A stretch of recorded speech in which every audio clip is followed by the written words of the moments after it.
Well, Dr. Johnson, it's a great pleasure to be able to speak with you. I've been a fan for a very, very long time.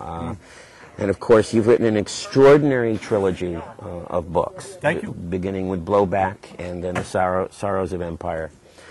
And now your new book, Nemesis. Now, Yes. the first thing I have to ask you about The title. is the title, because, you know, when we think of a nemesis, usually we think of comic book villains these days. Where does the title come from? Nemesis is the Greek goddess of revenge, the punisher of hubris and arrogance and things of that sort. Uh-huh. I thought it was appropriate to say she is taking an interest in our country now. Not always, not in the entire post-war period. Probably since the collapse of the Soviet Union is when we began to talk about full spectrum dominance, a new Rome athwart the world, the winner of the Cold War, the lone superpower. These are the sorts of things that Nemesis pays attention to, and I'm suggesting we're asking for it.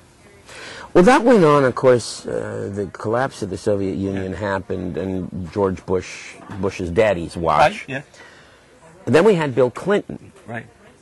Was there a great change in foreign policy between Bush 41 and Bill Clinton? I mean, did the Democrats approach foreign policy significantly differently? Or? I don't think so. I think the truth of the matter is, if you were a real American imperialist, you would probably ended up liking Bill Clinton better than you would George Bush. He was more subtle. He disguised what we were doing under things like globalization. Technology made me do it. The markets made me do it. The Secretary of the Treasury made me do it, or something of that sort. Whereas Bush just drops the mask. Yeah. He says, we're coming, that we believe that we have world's absolute military power, and nothing stands in our way.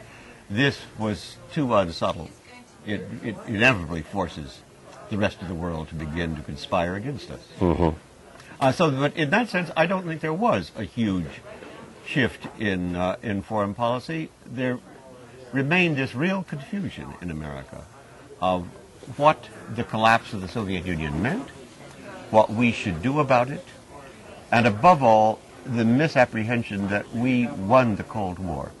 We both lost it. It's just they lost it first because they were always quite a bit poorer than we are. We're now beginning to tempt the Gorbachev fates. Imperial overstretch, close to bankruptcy at times in terms of our federal budget. The excessive emphasis on military, on the Pentagon, the military-industrial complex. These are extremely dangerous trends so that I don't see that there was that great a difference. It's an unusual period, the period between when the wall came down and when the towers came down.